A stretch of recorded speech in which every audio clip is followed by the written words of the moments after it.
And we are the Nonprofits. Hi, everybody. Thanks for joining us here live. It's May 7th, 2005. We're broadcasting over atheistnetwork.com. And shout out to all the fine folks over there for giving us this opportunity to speak our piece.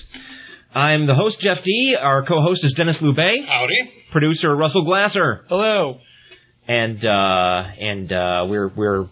we're sort of on the road today, not broadcasting from our new facility, but doing something else, because we couldn't get in there today. You make it sound like our own building. Yeah, not exactly. Also, I want to say hi to everybody in the chat room on atheistnetwork.com, and for those of you listening to the show, maybe not live, or maybe live and not hanging out in the chat room, if you go to atheistnetwork.com and click on the chat link, you can join in the chat room and hobnob with other listeners to our show live during the broadcast. Are we still grabbing a log of the text from the chat room and putting it up on the... yeah, we're supposed to be, although I've missed a couple. Yeah, our show can be heard not live, on demand, as it were, at www.atheist-community.org. That's the website of the Atheist Community of Austin that we're members of.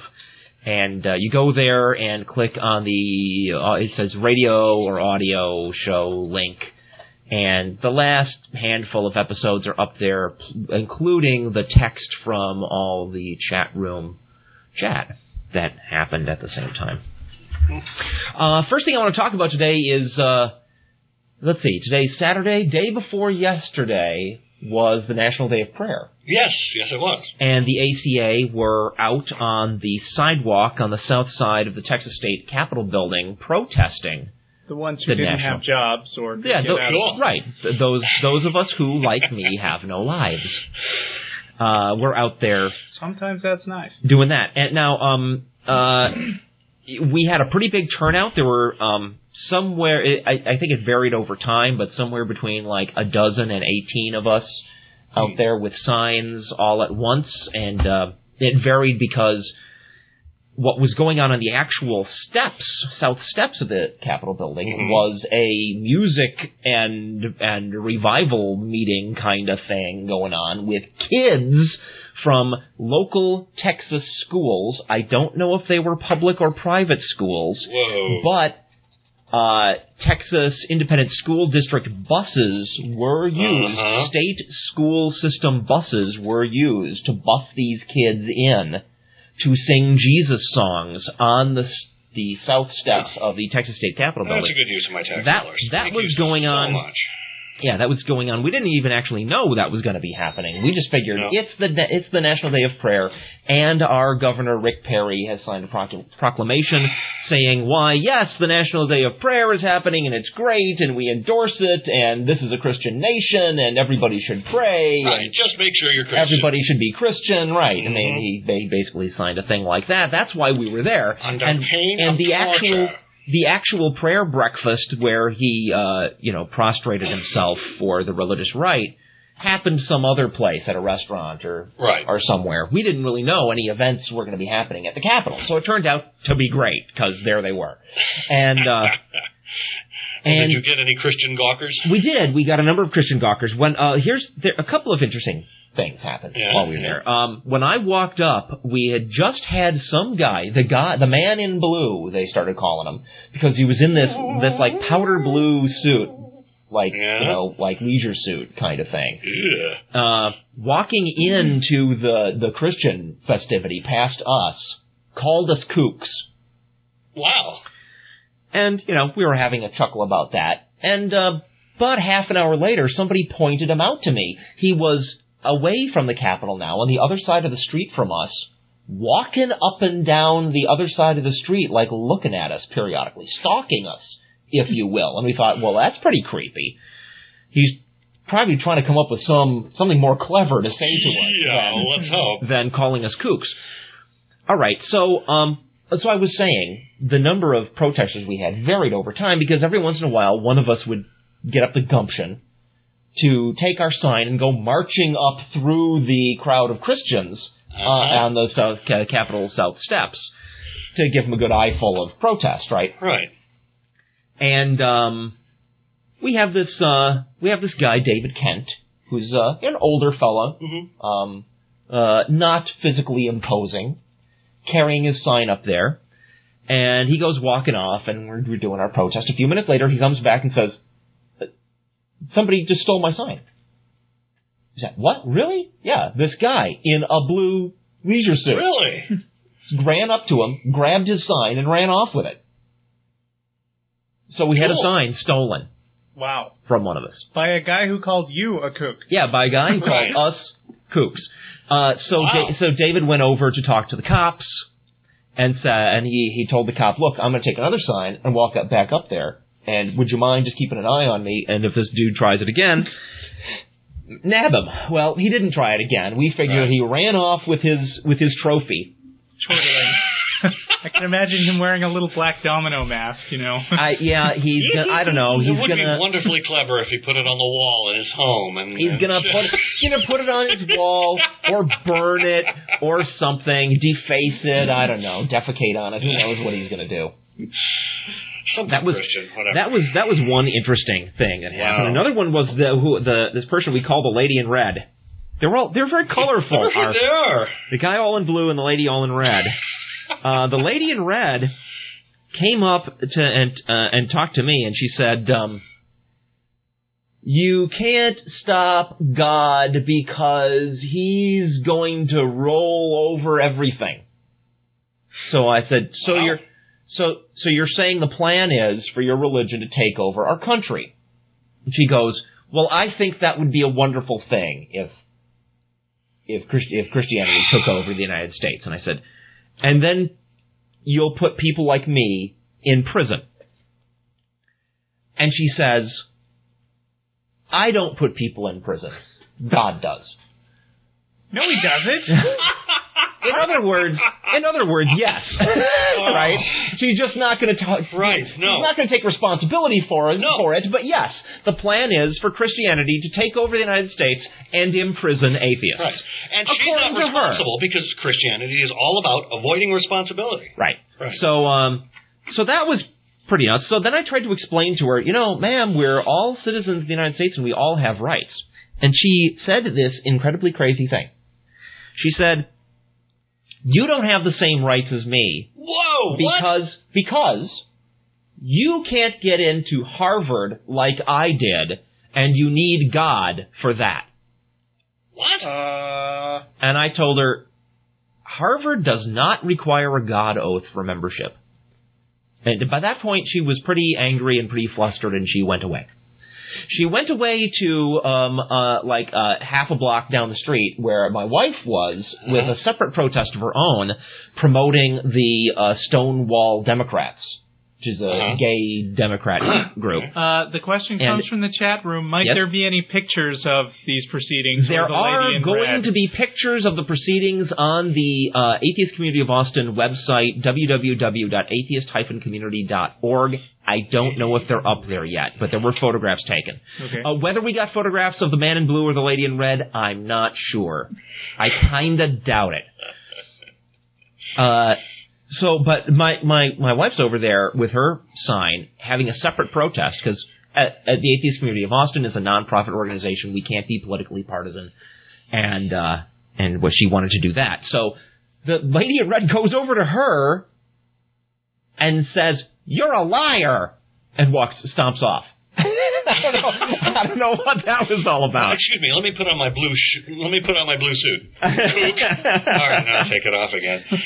Yeah. So it was kind of interesting. We had a lot of. We were like Congress Avenue is the main street in downtown Austin. Yeah. And there's like South Congress and North Congress, and they're divided by the Capitol building itself, which is like right smack in the middle of downtown. So you have to stop being on Congress and go around and continue from the other side. So we had South Congress coming straight at us. And car after car after car coming straight at our protest with our signs and stuff. And a lot of positive feedback. A lot of horn honking. We had at least one cop honk for us. That was good. Many bus drivers.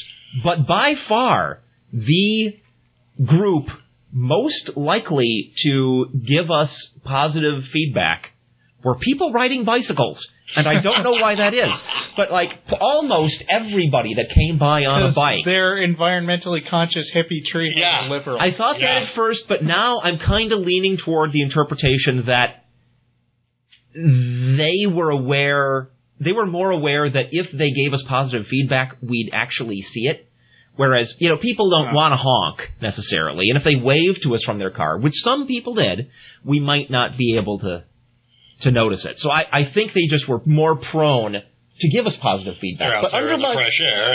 Right, because we can just see them. They're right there. So, but under my interpretation, that means we would have had even more positive feedback if more people drove convertibles. That's just my theory. Okay, let's. I'm going to do announcements because we got a bunch of news to get out of the way. Okay. National Atheist Ombuds. Okay, everybody out there, you're aware of this. I harp on it almost every week, except those weeks when I'm just tired of reading announcements and don't. If you encounter slurs, defamation, or discrimination against atheists or other non-believers in the U.S. media, report it to the National Atheist Ombuds by emailing ombuds@atheism.org. And I just want to mention, if you are not seeing slurs, defamation, or discrimination against atheists and other non-believers nowadays, you're not paying attention. So if you have not sent something off to the Ombuds in the last week, you're just living under a rock. Sorry. Now, has anyone actually looked up ombuds in the dictionary to find what it means, an ombudsman is a guy whose job it is to make sure that that some group or organization is being fair. Oh, that's cool. their job. Okay. They're like, referees. They're like a referee. Yeah. All right, cool. Okay, so that email address again is ombuds@atheism.org, and the website is ombudsman.secular.ws. The Celebrity Atheists page at www.celebatheists.com was supposed to have relaunched by now. 2 weeks ago, I was told that, within a week it was going to be up, but as of this morning, the last update was still listed as 2002. The new site is supposed to be wiki-based, which means that updates can occur on a continuous basis by those who have interest and time to volunteer the information. So I just urge everybody to watch that. It's a great and incredibly useful site. Not that name-dropping necessarily proves anything, but at least it pulls Christians up short after they have mentioned their latest famous person that happens to believe in Jesus. The Heart of the Beholder film premieres at the St. Louis Filmmakers Showcase in St. Louis on January 12th to 21st. It will also screen from November 10 to 20 at the St. Louis International Film Festival. The film will be available on DVD or VHS for online purchase by May 20. The website is www.beholder.com. Speaking of atheism-oriented movies, The God Who Wasn't There. Bowling for Columbine did it to the gun culture. Super Size Me did it to fast food. Now The God Who Wasn't There does it to religion. Holding modern Christianity up to a merciless spotlight, this bold and hilarious new film asks the questions few dare to ask. And when it finds out how crazy the answers are, it dares to call them crazy. Soundtrack CDs are already available. DVDs go on sale June 6. Visit www.thegodmovie.com. And I just want to mention, if you click on the CD link on their website, they'll tell you can't order the CD quite yet, but there is a link to a preview. Yeah. And it's really good. It really looks good. We saw the preview last week right after the show. We had a little chat about the movie. I do want to mention something that I said to you guys after the show last week, which is that a lot of the stuff that this is based on, there's a book called The Jesus Puzzle, and that author figures prominently into it. Wait, how do you know that author figures prominently into this movie? Well, I mean, he's listed. Okay, he's one of the people they talk to. He's one of the people they talk to. But all right. From reading their arguments on their website and being familiar with this guy, I think a lot of the things they take from him. He's basically a guy who argues that there never was a historical Jesus, probably. And I've had online discussions about this guy and discovered that basically some of the same objections I'd have to creationists being authorities on science, I'd have the same thing to say about this guy as an authority on history, because he doesn't have any peer-reviewed work. Historians in general don't seem to take him seriously. And did they have any actual historians listed among the people that they do talk to? I have no idea. Okay. In any case, I mean, I don't think that it's... It still sounds like it's worth seeing. And if the thrust of the film is arguments in favor of Christianity are nuts, that most of them pretty much ultimately, when you get right down to it, boil down to nuts. You don't have to be a professional historian to know that. Right. The kinds of nuts that they are have nothing to do with, well, they don't happen to fit this particular bit of archaeological evidence. Right. They have to do with, no, that's just freaking crazy. No, snakes don't talk. Okay, right. So some stuff from Neutron Jack, who's working overtime in the chat room right now. The webpage says the DVD will be on sale on June 6th. That's correct. I said that. You did. Okay, and he has some more etymology for ombudsman. Oh. It's a government official, as in Sweden or New Zealand, appointed to receive and investigate complaints made by individuals against abuses or capricious acts of public officials. Okay. And the secondary definition is probably the one that's more in keeping with what we're doing. One that investigates reported complaints, blah, blah, blah. June 5 to 7, the International Humanist and Ethical Union's 16th World Congress, entitled Separation of Religion and State, takes place in Paris, France. Wow. So all of those among our listeners who are either in Paris, France, or planning on being there, or want to suddenly make plans. Take a road trip out there. The IHE... Now, here's the interesting thing to me. I'm not going to France. The IHEU is the worldwide umbrella organization for humanism, and its French full membership organization, the Libre Pensée Française, invite you to learn through interactive and plenary sessions about the worldwide humanist movement, the challenges faced, success stories, and programs for action. For full details, visit www.iheu.org or email generaloffice@iheu.org. I got sidetracked from this. The IHEU is the world umbrella organization for humanist, ethical culture, rationalist, secularist, and free thought groups based in London. Wow. It is an international NGO. I don't know what that and something G. I don't know what those letters mean. With special consultative status with the United Nations in New York, Geneva, and Vienna. General consultative status at UNICEF in New York, and the Council of Europe in Strasbourg, and it maintains operational relations with UNESCO in Paris. Get that, will you? We're not taking callers. Its mission is to build and represent the global humanist movement, to defend human rights, and to promote humanist values worldwide. You can find out more about IHEU at www.iheu.org. I was frickin' floored when I found out there's an atheist organization in the United Nations. That's pretty cool. They have, like, offices in the United Nations. They're involved in UNICEF. Wow. Cool. And UNESCO. They're, like, there. How come we don't know about this shit? Why are we not exchanging email with them? Why are we not a branch organization of them? I don't know. This needs to be pursued. And I encourage all the atheists out there. Now, notice in their little laundry list of organizations, they don't say atheist. And possibly the problem is that we have people that are all hung up on the A word. But if you're not an atheist and also a humanist, ethical culturalist, rationalist, secularist, or free thinker, then what are you? Yeah, really. Then you're just some moron that doesn't believe in God. You don't actually have any reasons. I think we all need to find out more, and we need to be hooking ourselves up with that because we're in the frickin' United Nations. We're part of the world. Yes. All right. May 14, a call to reason.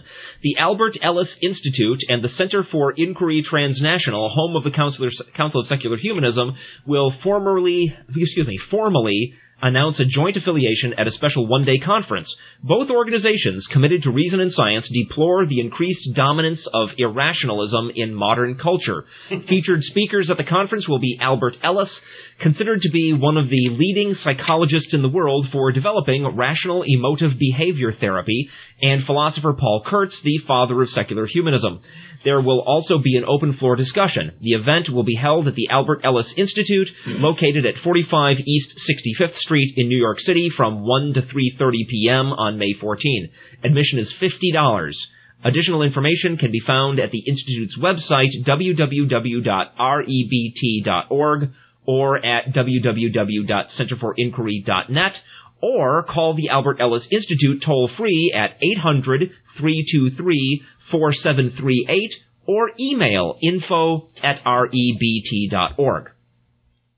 October 27 to 30, Toward a New Enlightenment, International Academy of Humanism, World Congress, and the Council for Secular Humanism's 25th anniversary at the State University of New York at Buffalo, Amherst campus, and the Buffalo Marriott in Amherst. Distinguished scientists, academics, and authors from around the world will confront the moral and scientific challenges facing the world by backward-looking ideologies and the urgent need to create a new roadmap for a new enlightenment.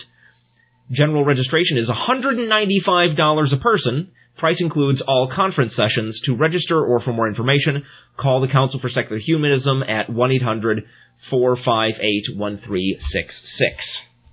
And then there's the announcements. Have you got anything in there about the American Atheist Convention? No, nothing. Why? Because I received an email that in 2006 the convention will be in Austin.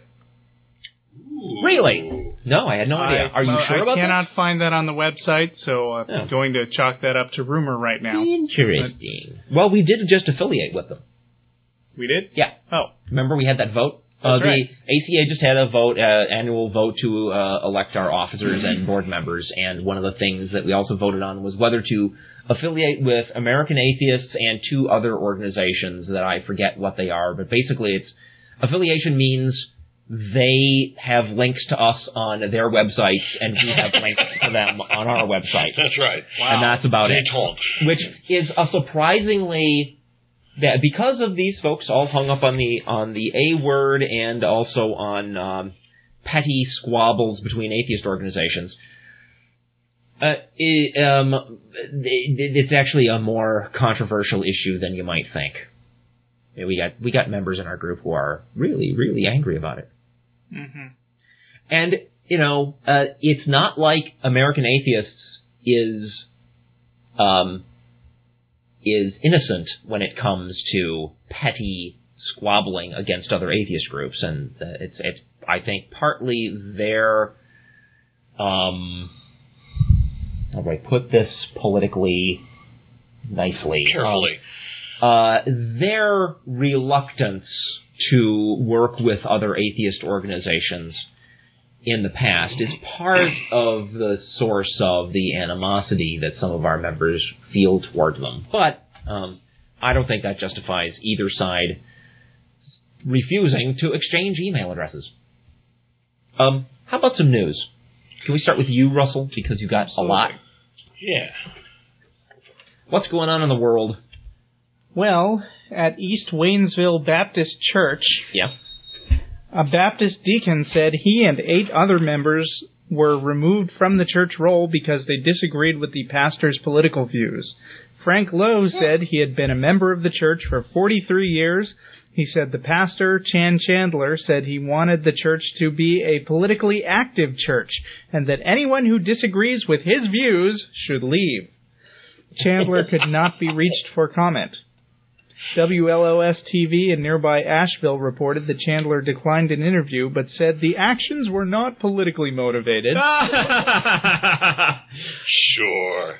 The controversy at the church reached a high point the Monday night, May 2nd, when the pastor invited all church members to a deacons' meeting. Lowe said at the beginning of the meeting, the pastor said anyone who didn't agree with his political views should leave.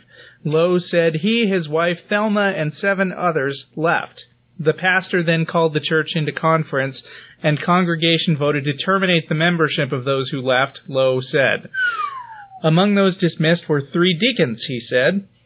Church member Janet Webb, who was at the meeting, declined to say what happened during the meeting, but said that Chandler is a man of God who only preaches against sin and to win people to Jesus Christ.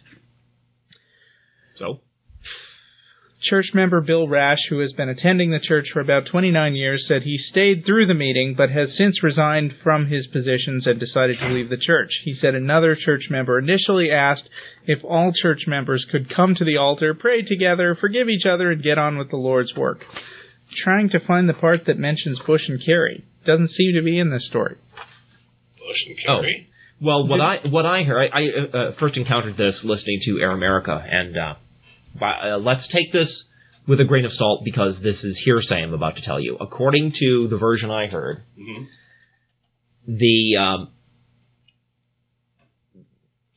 what happened is that the pastor called on back at the.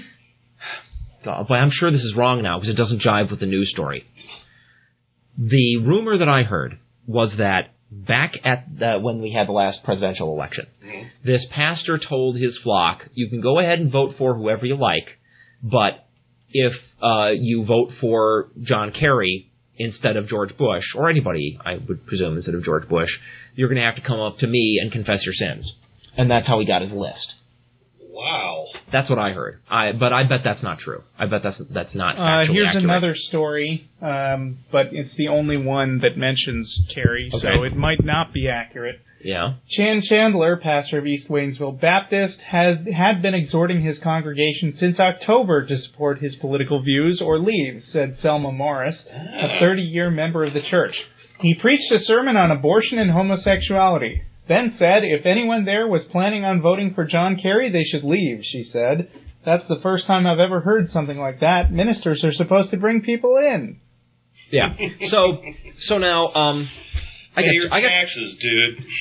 I assume that this church has no longer got tax-exempt status. Oh, I wouldn't assume certainly that. hope so. I mean, that's got to happen immediately. Yeah. Because churches are nonprofit organizations and are not supposed to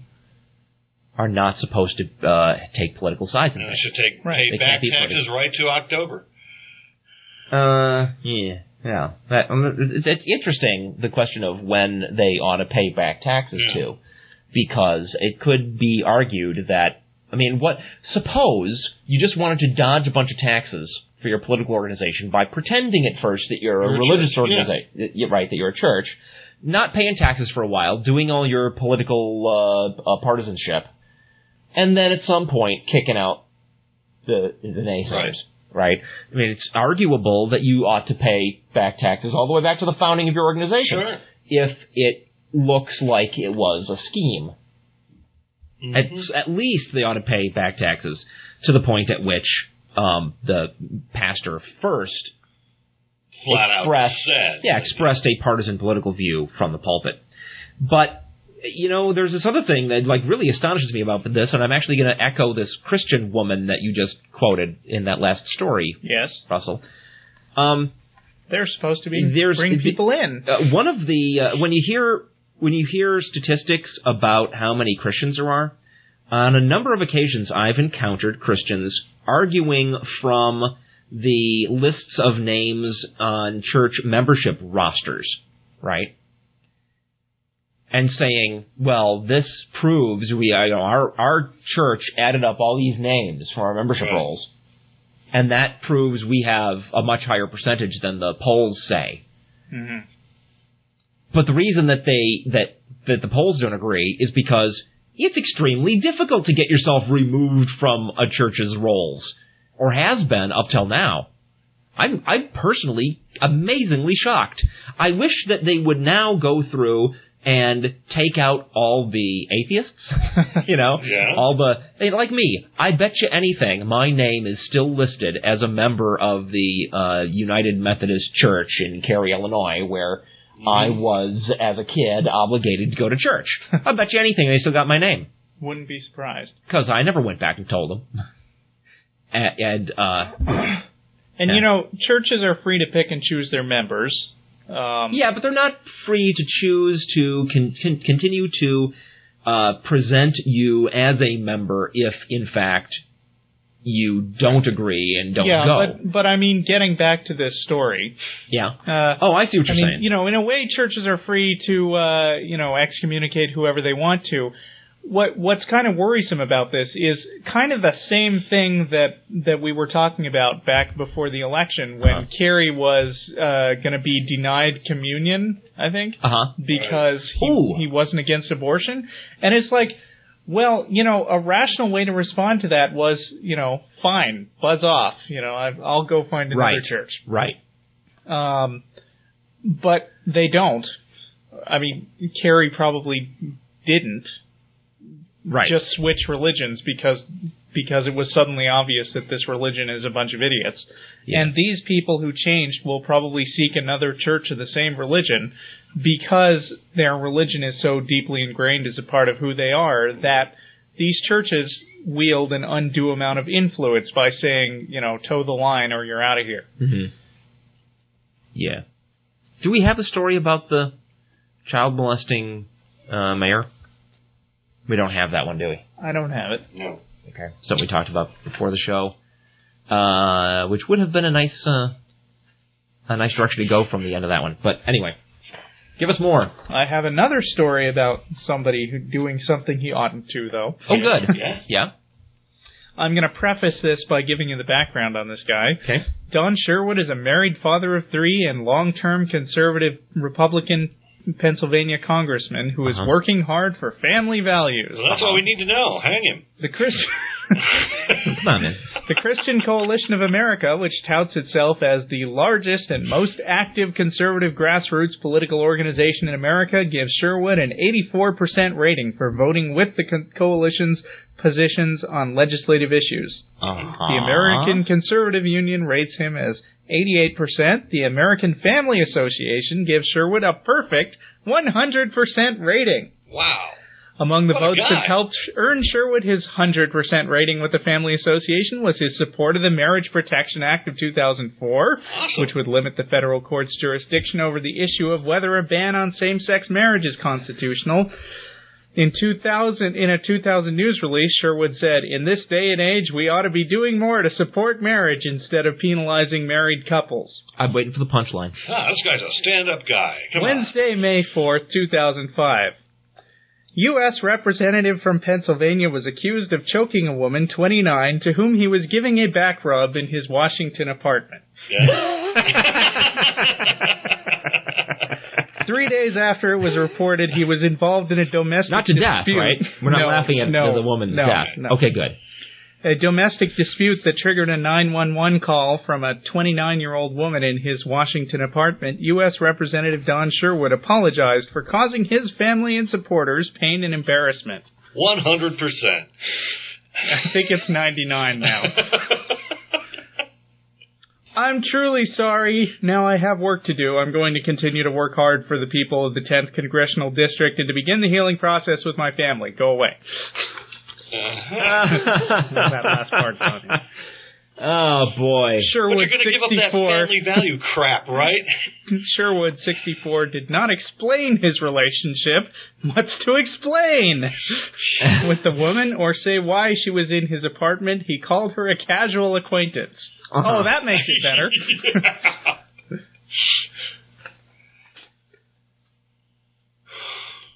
All right. When I met him, he told me he was getting a divorce, Orr has said. Really? 100%. Doesn't seem to have told his constituents that. So he's a hypocrite. 100%. Okay. Well, that you were talking earlier about how deeply these hooks get into people, and how when stuff happens like, oh, your pastor throws you out of his church because you don't share his political views, or you get excommunicated because you don't share your church's political views, or they won't give you communion because of your political views. Right. People don't take a lesson from that and wake up and go, hey, this whole religion thing that I'm caught up in, maybe it's not what it was cracked up to be. Yeah, but here's the thing that gets me is people get kicked out of their church for their political views, but I betcha this guy is going to retain most of his good standing. Oh, sure. I mean, think about Jim Bakker, Oh, yeah. He gets shamed because he's with a prostitute, and then 10 years later, he pops up again, and there he is campaigning for Bush, and no one thinks that's... What? What? And no one thinks that's even a little bit weird. Oh, I do. Yeah, except you. At most of them. But any the thing thinking person thinks it's weird. It occurred to me, we were having a discussion about some different right-wing religious dickweed earlier before the show about... it occurs to me that I'm just not that surprised when I hear about these, hardline right-wing Christians getting caught doing stuff like that. No, because not the slightest. One of the big things about Christianity is they try to hook you, right? One of their mimetic part of their mimetic appeal is, well, you feel really bad about all the bad things you do, and you can't really make up for it, and you can't... Excuse me. I sneezed in the air. That's unusual. Sorry, everyone. Here, I'll wipe it off. Okay. You can't really make amends, and you can't really be a better person because, you're this worthless worm that got, because Eve ate the apple of knowledge. And, you're a victim. And so all you can do is agree with Jesus, and then he wipes all your sins clean. Well, what is a message like that? Who among us has not choked a 29-year-old woman who was not our wife? My hands up. My hands up. Okay, but for years when I've debated with Christians, I've argued that, look, your religion is going out of its way to make you agree that you're a horrible person in order to get you to agree that you ought to join the religion so you can wipe that clean. But even more, I think, their tactic attracts people who really are horrible. Right? Mm-hmm. I mean, if you really are a child molester, or you really do cheat on your wife, right? Or, you really do, you really are a mass murderer like that other priest, minister recently, right? That guy. Yeah. It doesn't surprise me at all that the message of you're horrible and there's nothing you can do to really change, all you can do is give your life to Jesus, just, that would be very appealing to a person who's really horrible and really hasn't been able to change. And there's another reason. Yep. And that's to hide the fact that you're a horrible person. Well, yeah. You hide behind this supposed moral high ground. Right. It becomes this perfect shield. Distract from... Well, in a way, it's kind of a numbers game for them. Because, I mean, it's not always you're a horrible person. It's sometimes, you're a miserable person. And you'll be unhappy forever unless you get Jesus in your life. And it depends. I've seen them jump... you get a really strong reaction one way or the other. I've seen churches immediately... throw people out and nix them from the rolls and get rid of them and distance themselves from him, right? In certain circumstances. And in other circumstances, I see, the congregation pulls together. Oh, our bishop has been accused of fondling little boys' testicles. The congregation pulls together and they get on camera and they say, oh, we think this charge is horrible and he would never do a thing like that and he's a good Christian. As if being a good Christian or them not ever personally having him having seen him commit, child abuse, somehow proves anything. You know what I mean? Right. So there's not a consistent response. There might be some. If I analyze it more, I might be able to come up with some pattern. But it's not that it's a perfect shield. Because look at the Crusades, right?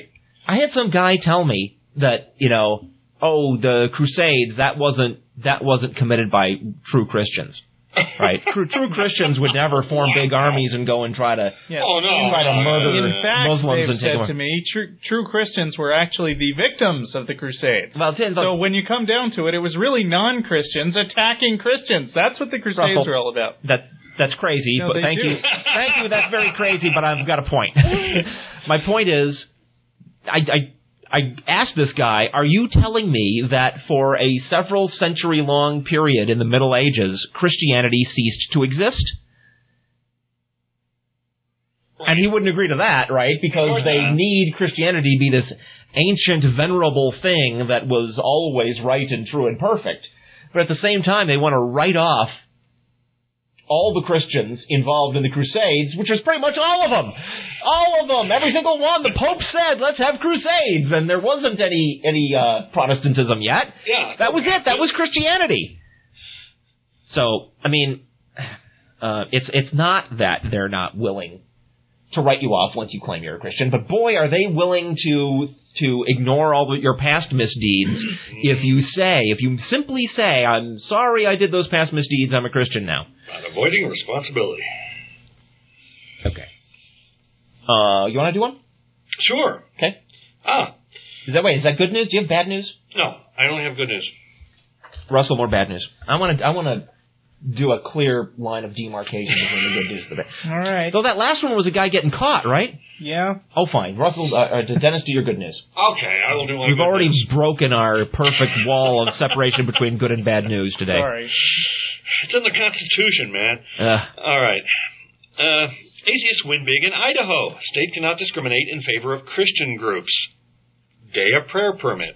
A U.S. District Court judge ruled earlier today that the state of Idaho could not deny a permit to atheists wishing to hold a Day of Equality rally on the steps of the state capitol building, and instead allow a National Day of Prayer event to take place, even though the atheists reserved the space first.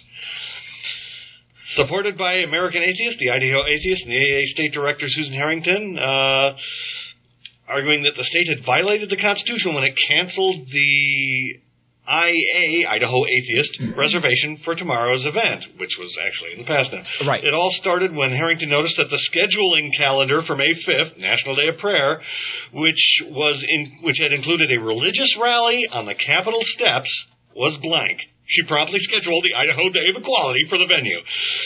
Mr. Mason, however, later realized that while his office routinely scheduled the NDOP, National Day of Prayer, for that time, the atheists were there first. He then canceled the Idaho Atheist reservation. Backed by American Atheists, Harrington and the Idaho Atheists went to federal court arguing that they were victims of state-sponsored religious discrimination. Government state faculties officials have intervened and stated that it was their mistake and that our atheist group must give up our spot we legally obtained in order to give preference to a religious group, Harrington said in a statement to reporters, even though the National Day of Prayer event wasn't scheduled when we made our reservations, even though we had been assured that we were following the guidelines, and even though the National Day of Prayer people were going to move their event inside, the state is saying that we atheists cannot hold our event on the front steps and that we have to move to the side steps. Harrington added that Governor Kempthorne must set a standard of inclusiveness and neutrality with respect to religious opinion or practice. Religious opinion is a personal matter, and the government has no business implying that atheists are second-class citizens because they don't believe in God. Right. According to news reports, though, Kempthorne, who issued an official proclamation in support of the National Day of Prayer event, is disappointed that in the judge's decisions, which upheld fairness and the separation of church and state. He grumbled to reporters, I will take part in the National Day of Prayer event no matter where it is held because of my own belief in the importance of prayer, not to make a political statement.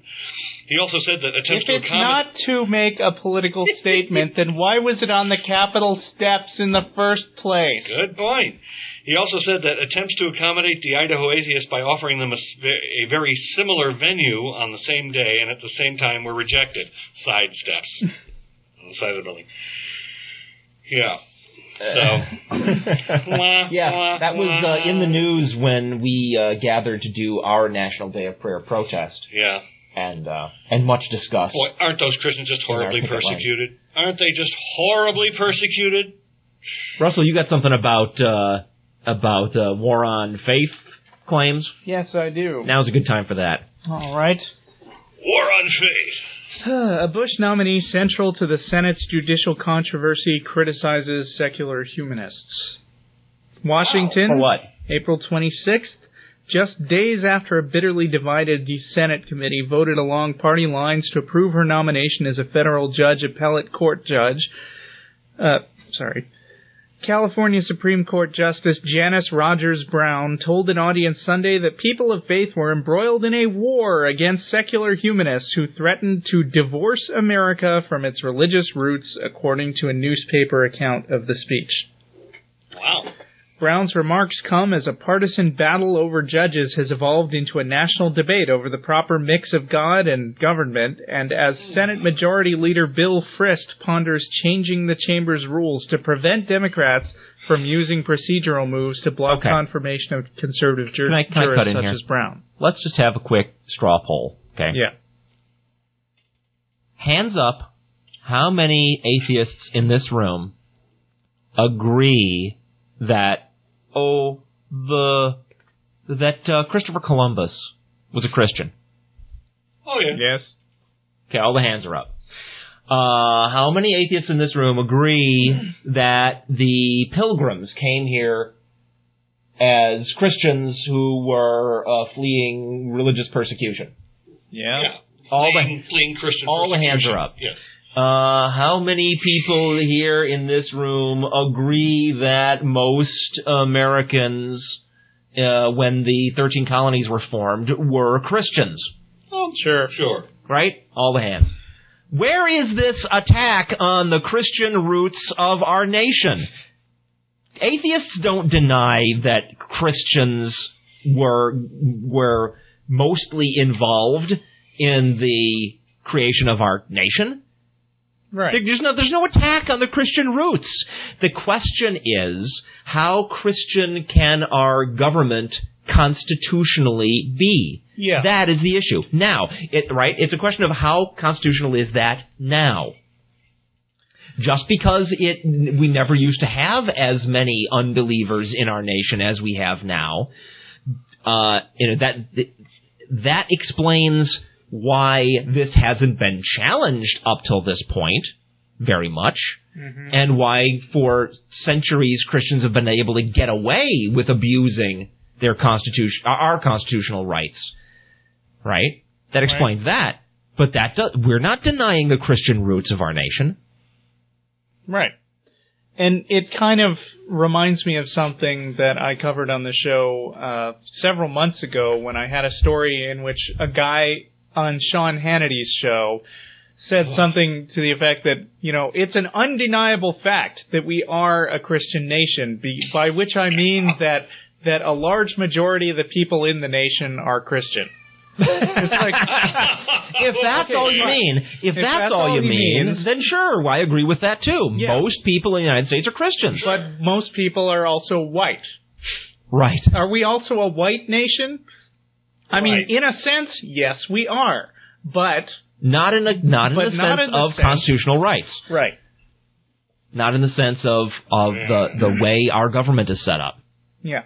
Well, and it's undeniable, I think, at this point, it's hard to ignore the fact that there is sort of a faith war going on. But it was declared by them, not by us, which makes it kind of the weirdest war in history, because it seems to be a case where the victims declared war on the aggressors, supposedly. Right. Well, we're defending the Constitution, and, let's use their terminology. The Christians' war against the Constitution. That's basically what it is. Yeah. Well, yeah, sure.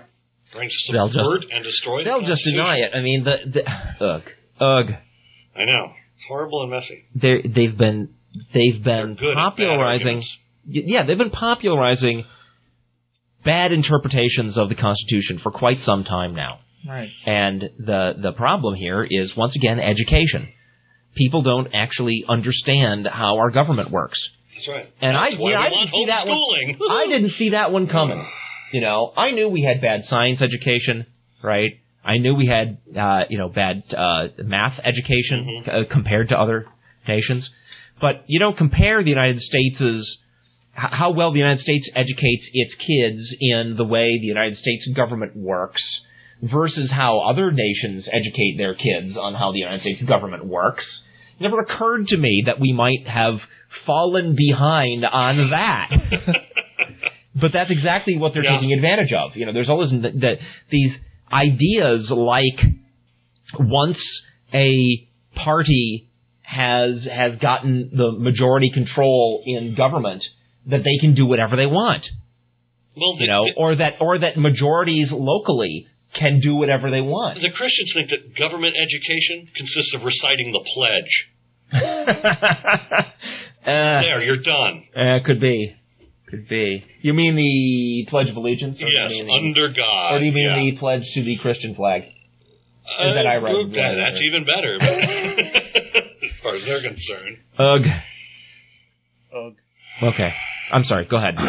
Her comments to a gathering of Roman Catholic legal professionals in Darien, Connecticut, came on the same day as Justice Sunday, which I believe we mentioned a couple of weeks ago. Stop the filibuster against people of faith. That was the subtitle. Justice Sunday. Stop the filibuster against the people of faith. A program produced by evangelical leaders and simulcast on the internet and in homes and churches around the country. It was designed to paint opponents of Bush's judicial nominees as intolerant of believers. Though unrelated to that program, Brown's remarks sounded similar themes. There seems to have been no time since the Civil War that this country was so bitterly divided. It's not a shooting war, but it is a war, she said, according to a report published Monday in the Stamford Advocate. Good analogy. One's pro-slavery and the other isn't. Yes. Yeah. Good grief. You know, last episode I read an exchange between me and this guy, Matt, that emailed our audio show. Yes. And to the best of my knowledge, he hasn't listened to the show and still hasn't, even after I told him how. But the emails have been going back and forth. One of the things that he came up with recently was, he said, Jeff, you are equally intolerant as an atheist as I am as a Christian. And I said, you're joking. You worship a God who you believe is going to send me to be tortured forever, and you think I deserve that. Right, you agree with that God. Yeah, you agree with that, and you worship him for it. The worst thing I can say about you is, I think you're misinformed, and I think you're rude. That's it. How is that equal intolerance?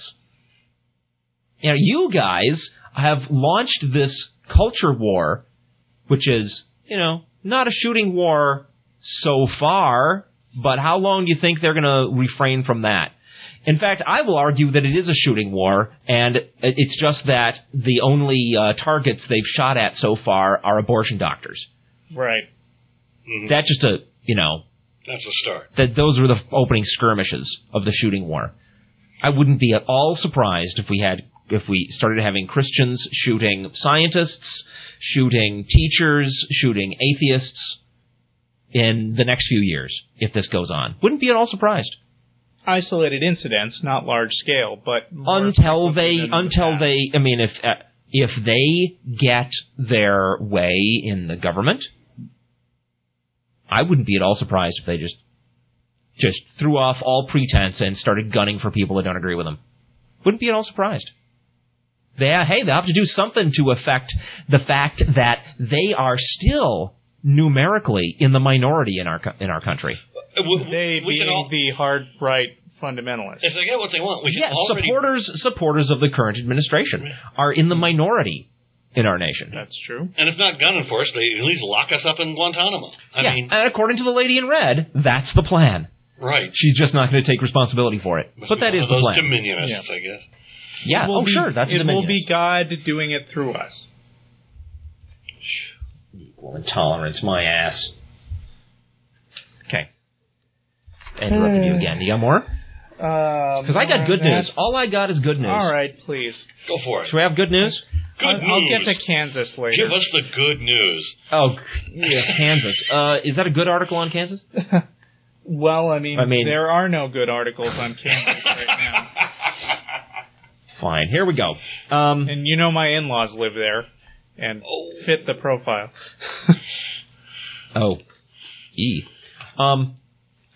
We covered this in our last episode, I believe, the Christian Legal Society at the Hastings Law School in San Francisco. They claimed that the school was unfairly prejudiced against them when the school declined to officially recognize their group because their group will only let Christians in.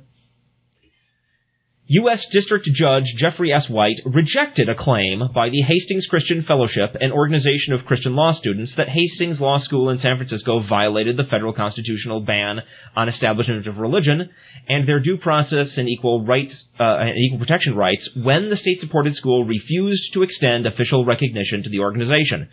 White's April 12 decision did not deal with other freedom of speech and association claims still pending in the lawsuit.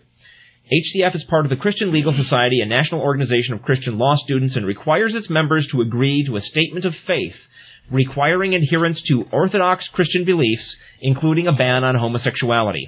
The law school has a formal non-discrimination policy prohibiting discrimination on the basis of religion or sexual orientation, among other categories, and requires student organizations to adhere to that policy. Which is like standard. Right. UT has that. Everybody has the same rules. Yeah, University of Texas here in town has that, and as I understand it, that is, except for Christian universities, that's pretty standard. Right. In September 2004, HCF informed the law school administration that it would not admit non-Christians or gay members, and the law school refused to let HCF register as a recognized student organization, which is required in order to use campus facilities, access services, and receive funding out of student activity fees. The group then filed a lawsuit, one of many similar cases pending across the country, as local chapters of the Christian Legal Society have become increasingly assertive about seeking official campus recognition. They just put up this effort, barrage, looking for chinks, looking for little cracks. Yeah, they're just going after everything. Wedging their way in. I agree. Like vermin. As if just not shutting up would make them win. Yeah. And apparently, to some extent, it works. It's a ratchet. Yeah. They gain a little bit, they never lose. They gain a little more. We can only hope. Really, in my opinion, we are holding out hope that they're striking too soon. Yeah. That they didn't get enough stealth Christians into office. That they don't have quite enough control over our government. That they don't have quite enough public opinion on their side, and that this will all turn against them. And statistically, by going by polls, it does seem that perhaps they have overstepped, because things seem to be slowly turning against them. Judge White first addressed the religious establishment claim. The Constitution has been interpreted to mean that the government must be neutral on religion, and this neutrality would be violated as much by government approval as it would by government disapproval of religion, he wrote. White found that Hastings' non-discrimination policy passed muster, writing that protecting against and eliminating discrimination at Hastings is a secular purpose. He found that inhibiting religion was not a primary effect of the policy, even while acknowledging that arguably the policy could be said to favor religious organizations that tolerate homosexuality over those that oppose it. White also found no merit to the due process claim. Right? Right. So he's saying, doesn't matter that this constitutionally valid rule is somewhat inconvenient for groups that want to discriminate. Right. It doesn't matter. which I think is exactly the right interpretation, but unfortunately there's all these other things going on in our nation that give people the impression that as soon as you say you're doing something for religious purposes, they can't touch you, and it doesn't matter if it's against other rules. Right. I've ranted about that before. On the issue of equal protection, White noted that HCF was claiming that the school's failure to exempt it from the non-discrimination policy was itself discriminatory. But the judge found that Hastings' policy would similarly bar an atheist group from excluding those who are religious, and would thus impact all parties the same. White found that HCF was relying for its equal protection argument entirely on the impact the policy had on their group, but that Supreme Court precedents established that only intentional discrimination is prohibited by the Equal Protection Clause. You ever notice how when they talk about discrimination, they're always talking about discrimination against my discrimination? They're not talking about, like, discrimination in the sense of taking away my right to do something. Yeah, of course they wouldn't put it that way. They'd say it's discrimination against my beliefs. Uh-huh. Right. But we do have a real serious problem because there's this idea that faith is somehow an inherently good thing, deserving of respect and support and protection, right? And so beliefs equals faith, so they can then get a lot of public sentiment in their favor by saying it's my beliefs being it's not discrimination against their beliefs ever, because they're free to believe whatever they want. All they're not free to do is use that belief to keep other people out. Yeah, free exercise though. Yeah, but they say free exercise is about actually doing something with your beliefs. Yeah, well, I mean, free exercise means you can form your own private, non-university sanctioned club. Right. That's the thing. The government is not obligated to give you a venue. Yeah, to give you stuff because you're religious. Because they're just obligated not to stand in your way. As a private citizen. Right. I mean, the ACLU defends KKK members. Uh-huh. Right. It defends street preachers. I mean... White's ruling thus disposed of many of the constitutional arguments that HCF has raised, but still leaves to be decided what are the core constitutional concerns of HCF's freedom to practice its religious beliefs and articulate its views about Christianity and homosexuality. The Boy Scouts' victory in the U.S. Supreme Court, sustaining its right to bar gay members and leaders might prove useful to the plaintiffs on that score. But it's not a federal organization. I mean, it's not a... But the issue with the Boy Scouts is that government funded places like public schools, right? Oh, we're denying them access, right? Because they are discriminatory, right? And it could be argued that the Christian Legal Society is being barred from access to the university student organization rights and privileges.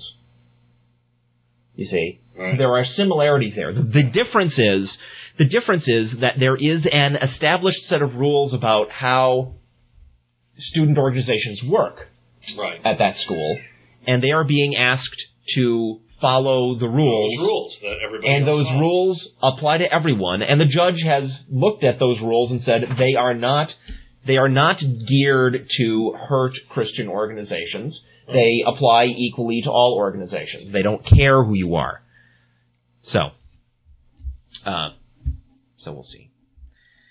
Still, good news that most of their bullshit claims got thrown out. I have another very, very similar story, which is shorter. A San Jose federal judge has tossed out 3 of 4 claims made by a 5th grade teacher in a lawsuit alleging that Cupertino school officials illegally banned him from teaching students about the religious context of America's founding. U.S. District Judge James Ware, writing in a 17-page order handed down Thursday, dismissed allegations that Stephen J. Williams' constitutional rights of religious freedom, free speech, and equal protection were violated. Right? That's the three things he said. No, your religious freedom wasn't violated, your free speech wasn't violated, and your equal protection wasn't violated. Williams, a self-described Orthodox Christian, also said that although other teachers were allowed to use supplemental teaching materials they prepared, he was barred from doing so because he is an avowed Christian. Quote, if he can prove that claim, it would be a violation of the U.S. Constitution's Equal Protection Clause, Ware wrote. Williams filed the suit in November against the Cupertino Union School District. He continues to teach at Stevens Creek Elementary School. His suit set off a storm of controversy in the media after the conservative Arizona-based Alliance Defense Fund, which has underwritten the lawsuit, issued a press release carrying the headline, Declaration of Independence Barred from Classroom. Oh, brother. I'm against that, for the record. District officials deny Williams' charges and say that the full declaration is incorporated in the Stevens Creek curriculum, a history text, and it hangs on walls throughout district facilities. Williams accused Stevens Creek's principal, Patricia Vidmar, and other district officials of banning him from giving his students supplemental materials he had prepared on the religious context of America's founding. Within days of the story's publication, school officials were deluged by angry email and phone calls. But school officials also have their defenders. A group calling themselves We the Parents is pressing the Arizona Foundation to correct what it says are incorrect allegations. Williams' attorney, Kevin Theriot of Alliance Defense Fund, said, the judge kept the primary claim. We're happy that the judge is letting the case go forward. Ugh. The primary claim being this claim that he's personally being can't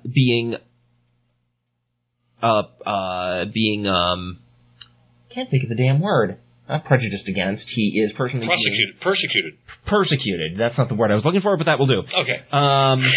Which, could be true, but all this other crap about, his specific rights that he had said were being interfered with. The judge has already thrown that out. Right. So, another case of, one of these lawsuits where they're just chock full of made-up bullshit to try to make it sound worse. The core nugget of something that might be arguable is going forward, and so they claim that they're making progress. Right. Ugh. But all those other claims those are chaff. Those are... Yeah. Who's next? Russell? Kansas. And how are we doing on time? We have 20 minutes. Okay. Oh, yeah, let's do Kansas. Tell us about Kansas. In Kansas, Darwinism goes on trial once more. Now that's unfair, because Darwinism went on trial before in Tennessee, not in Kansas. That's true, but still, aren't there double jeopardy laws? I mean, can Darwinism go on trial for the same crime twice? Toto, even if they're in Kansas distancing? 6 years after Kansas ignited a national debate over the teaching of evolution, the state is poised to push through new science standards this summer requiring that Darwin's theory be challenged in the classroom.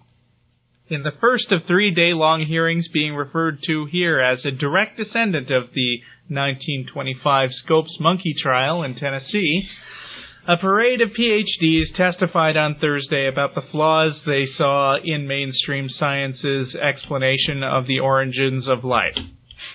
Remarkably, only 5% of those PhDs were biologists. Oh, that's right. I'm guessing. We can outnumber them with real scientists named Steve. Yes. It was 1 part biology lesson, 1 part political theater, 10 parts political theater, and the biggest stage yet for the emerging movement known as intelligent design, which, they've got all the buzzwords here, which posits that life's complexity cannot be explained without a creator. Darwin's defenders are refusing to testify at the hearings, which were called by State Board of Education's conservative majority. but their lawyer forcefully cross-examined the other side's experts, pushing them to acknowledge that nothing in the current standards prevented discussion of challenges to evolution, and peppering them with queries both profound and personal. Do the standards state anywhere that science evolution is in any way in conflict with belief in God? The lawyer Pedro Irigoyenegere asked William S. Harris, a chemist who helped write the proposed changes. When a later witness, Jonathan Wells, said he enjoyed being in the minority on such a controversial topic, the lawyer retorted, "More than being right?" Yeah.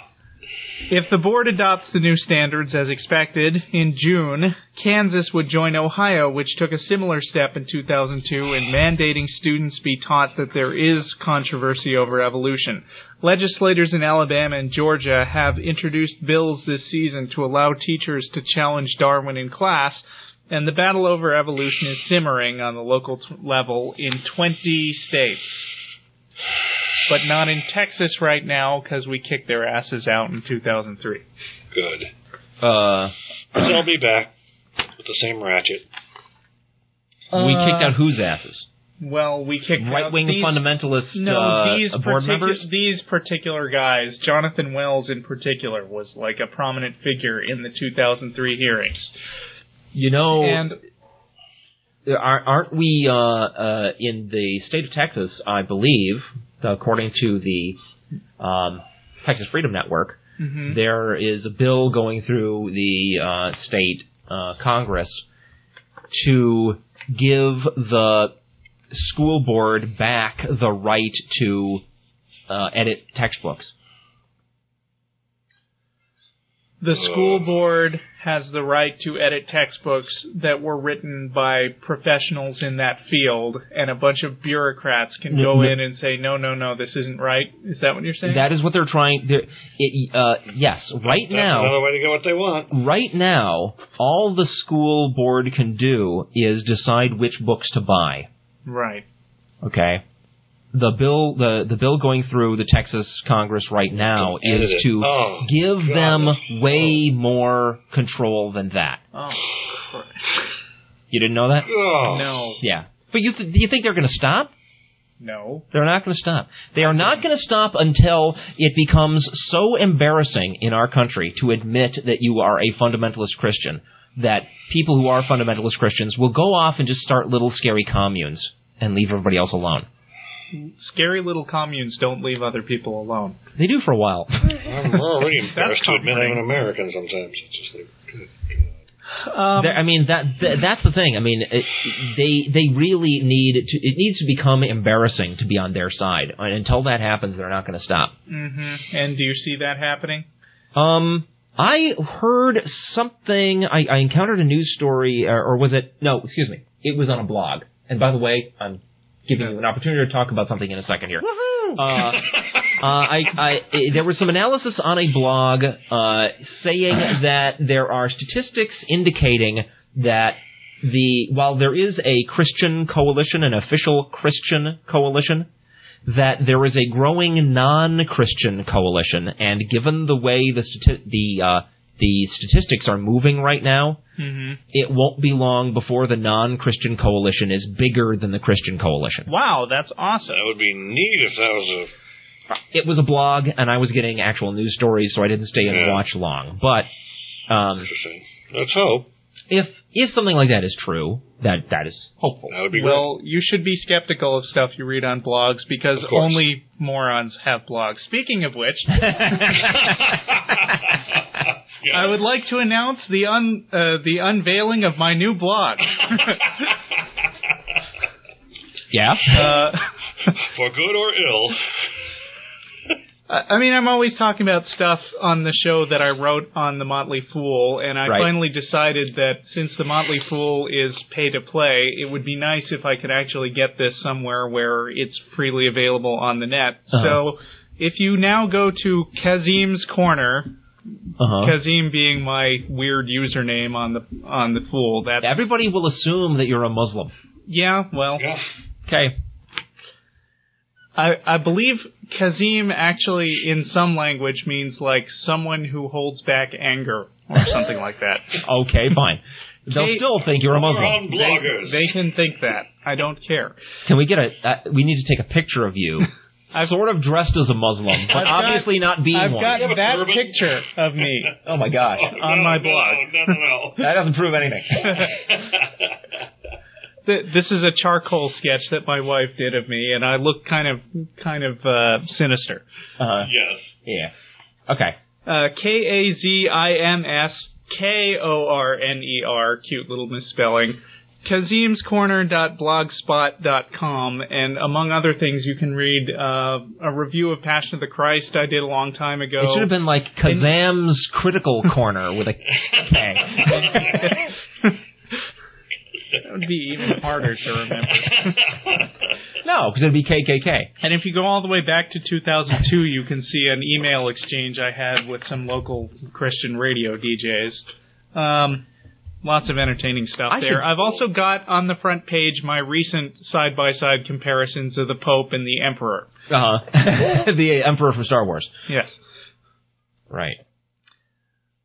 Anyway, about this Kansas thing. Wait, what happens on blogs? What? Anyway.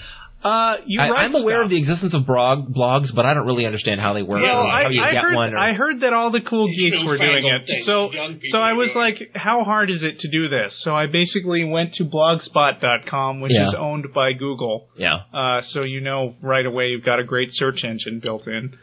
And you basically edit anything online, and it shows up online. You can change the date around so that it shows up on any date you want.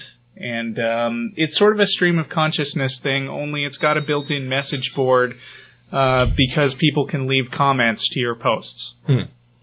So it's like a message board. Do you think I ought to move my WWJD site to that? I should, huh? I think you should, although I bet www.blogspot.com is taken.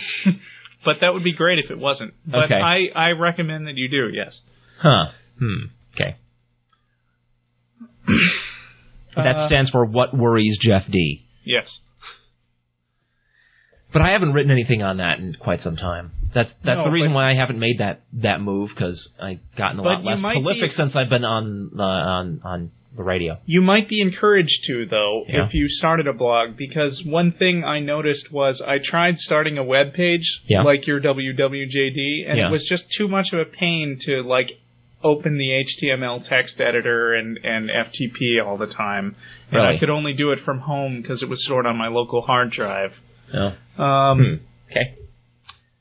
Well, I'll check it out. Yeah. Cool. So, do you have have you gotten any response on your blog yet? I've gotten a couple of comments on the Pope picture. Yeah. A woman wrote. This was actually the same day I started the blog. Some woman apparently just dropped in and said, "I don't agree with very much you say, but I think this is hilarious."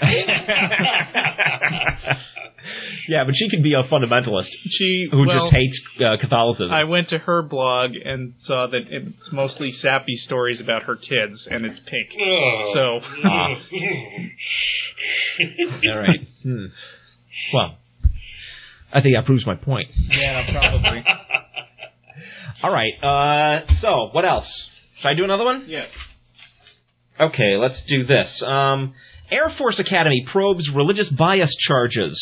And I want to thank our listener Perry for suggesting that we cover this story. It's a good one. The U.S. Air Force said it will appoint a task force to investigate allegations of religious intolerance at the Air Force Academy. Among the items to be reviewed will be Air Force policy and guidance concerning religious respect and tolerance at the Academy. Some 55 complaints of religious discrimination have been filed going back to 2001, prompting school officials to require that all 9,000 cadets and faculty and staff members take a 50-minute course on religious sensitivity. 50 minutes. You know, our show is longer than that. Yep. You think you could take some Christian bigot, have him listen to one of our shows, and suddenly he's going to be all respectful and tolerant? I don't think so.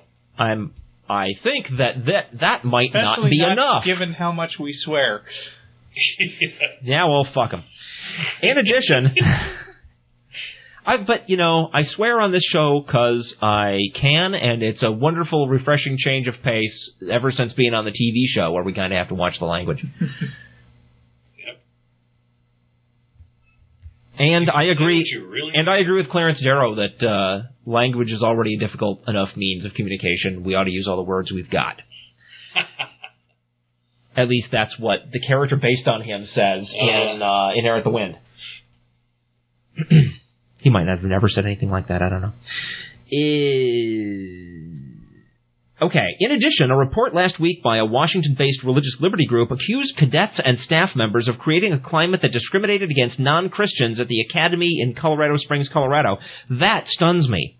A Washington-based religious liberties group? Have you ever heard of a Washington-based religious liberties group that wasn't there for the purpose of promoting Christianity? Pretty impressive. Yeah, I'm astonished. But this will make it all clear. Oh, okay. We have concluded that both the specific violations and the promotion of a culture of official religious intolerance are pervasive, systematic, and evident at the very highest levels of the Academy's command structure, said the report from Americans United for Separation of Church and State. Oh, yes, there we go. We have heard of one, and that's the one. Oh, yeah, that's it. Woohoo! That is the only, as far as I'm aware, religious liberties group in Washington that actually cares about real religious liberties. Among the allegations are that cadets are frequently pressured to attend chapel and take religious instruction, particularly in the evangelical Christian faith, that prayer is a part of mandatory events at the Academy, and that in at least one case, a teacher ordered students to pray before beginning their final examination. Oh, God.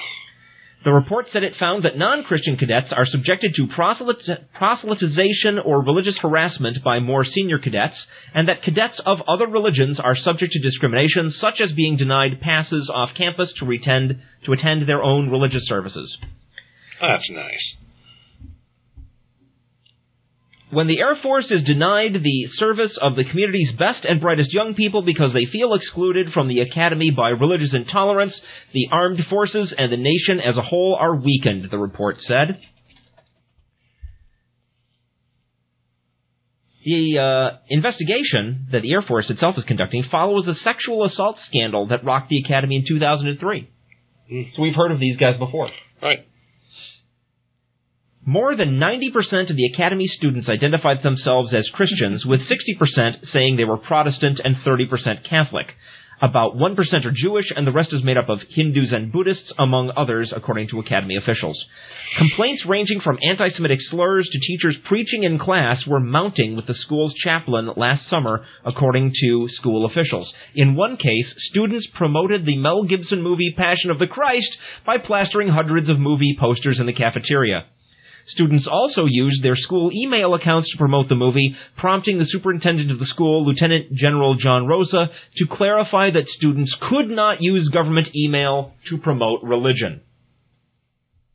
In another instance, the commandant of the Academy, Brigadier General Johnny Wada, a born-again Christian, drew fire from at least one student who said the general put God in front of the Constitution in a speech to students. Yeah, well, that's what they want to do.